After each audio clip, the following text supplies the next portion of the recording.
Assalamualaikum warahmatullahi wabarakatuh. Perkenalkan, nama saya Niko Bagas Praboso,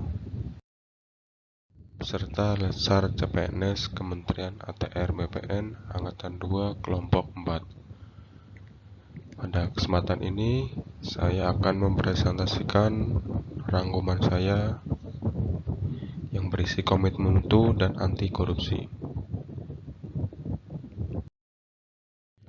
Definisi mutu adalah suatu kondisi dinamis berkaitan dengan produk, jasa, manusia, proses, dan lingkungan sesuai atau melebihi harapan konsumen atau pengguna. Nilai-nilai dasar komitmen mutu. 1. Orientasi mutu, yang disebut senantiasa melakukan pekerjaan dengan arah dan tujuan untuk kualitas pelayanan. 2. Efektif, menunjukkan tingkat capaian target yang telah direncanakan, baik jumlah atau maupun mutu hasil kerja. 3. Efisien, artinya efisien adalah dapat menjalankan tugas dan mencapai hasil tanpa pemborosan sumber daya dan hemat waktu. 4. Adalah inovatif, suatu yang baru sebagai ide kreativitas untuk meningkatkan mutu pelayanan. Konsep efektivitas, efisiensi, dan inovasi. Konsep efektivitas adalah artinya sejauh mana organisasi dapat mencapai tujuan yang ditetapkan atau berhasil mencapai atau apapun yang coba dikerjakannya. Sedangkan menurut buku yang ditulis Bapak Kumorotomo 2005 adalah suatu pengukuran terhadap penyelesaian suatu pekerjaan tertentu dalam suatu organisasi. Efektivitas dihitung dari indikator. 1. Jumlah sumber daya yang digunakan untuk menghasilkan barang atau jasa. 2. Diukur dari ketepatan realisasi penggunaan. 3. Bagaimana pekerjaan dilaksanakannya. 4. Ada atau tidaknya pemborosan sumber daya. 5. Penyimpangan prosedur. 6. Mekanisme yang keluar alur. 7. Penyalahgunaan alokasi. Konsep efisiensi artinya adalah tingkat ketepatan penggunaan sumber daya sehingga tidak terjadi pemborosan akibat penyimpangan prosedur atau penyalahgunaan. Efisiensi dapat dihitung dari jumlah sumber daya yang digunakan untuk menghasilkan barang dan jasa. Konsep inovasi adalah sebuah ide, praktik, atau objek yang dianggap baru oleh individu suatu unit produksi lain. Menurut Everett M. Rogers, proses menciptakan dan menawarkan jasa atau barang, baik yang sifatnya baru, lebih baik, atau lebih murah dibandingkan dengan yang tersedia sebelumnya. Inovasi dapat terjadi dengan dua cara, yaitu evolusioner dengan cara perlahan, 2. Revolusioner dengan cara cepat. Kelemahan Indonesia di area inovasi adalah 3. Regulasi lingkungannya, pendanaan murid oleh pemerintahannya, kemauan perusahaan dalam menawarkan pelatihan. Manajemen mutu terpadu, kegiatan perbaikan berkelanjutan yang melibatkan setiap orang dalam organisasi melalui usaha yang terintegrasi secara total untuk meningkatkan kinerja pada setiap level organisasi. 8. Strategi manajemen mutu terpadu. 1. Menyusun program kerja jangka panjang yang berbasis mutu. 2. Membangun mindset pegawai terhadap budaya mutu. 3. Mengembangkan budaya kerja yang berorientasi mutu. 4. Meningkatkan mutu proses.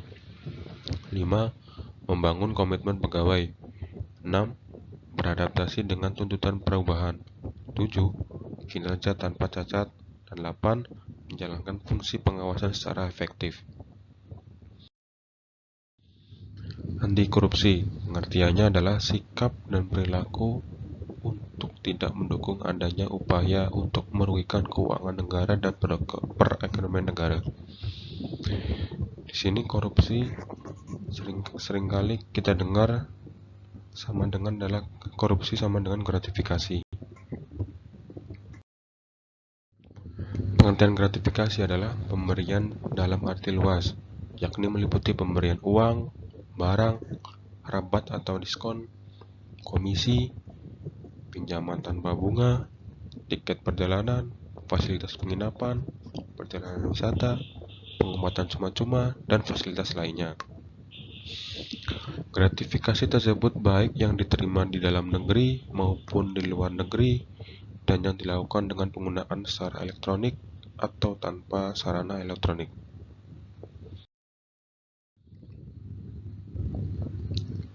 Peraturan yang mengatur gratifikasi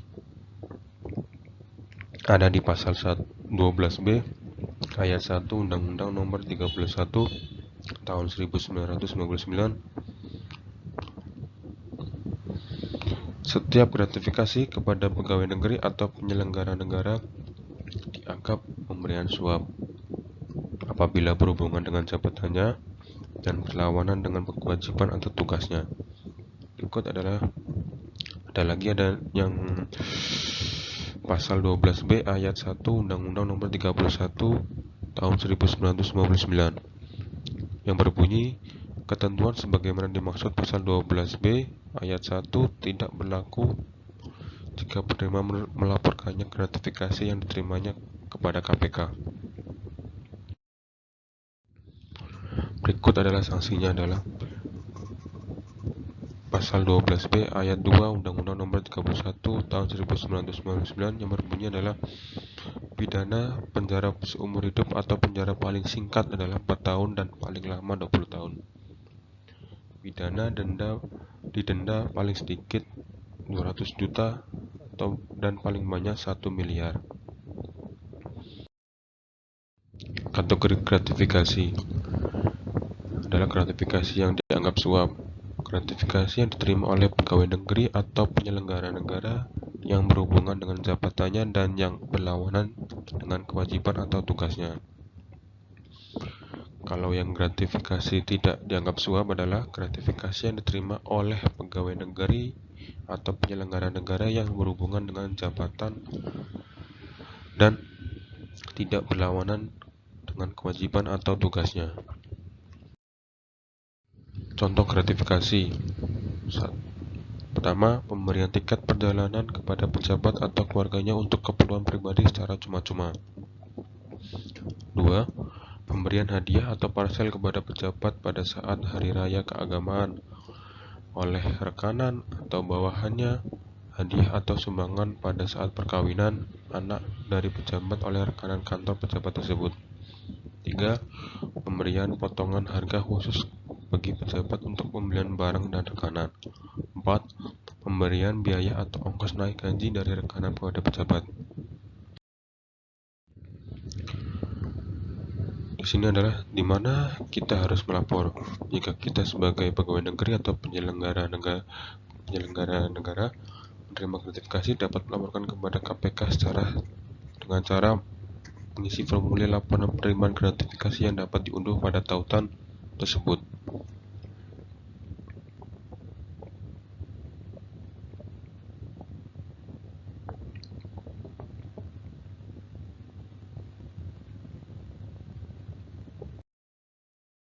Faktor-faktor penyebab terjadinya korupsi ada faktor internal dan faktor eksternal. Faktor internal ada 3, yaitu sifat rakus atau tamak yang dimiliki oleh manusia. 2. Gaya hidup yang konsumtif. 3. Moral yang kurang kuat. 4. Faktor eksternal.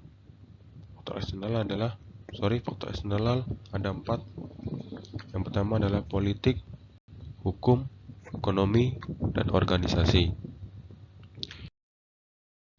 Sekian dari presentasi saya. Apabila ada kurang dan lebih, saya mohon maaf. Assalamualaikum warahmatullahi wabarakatuh.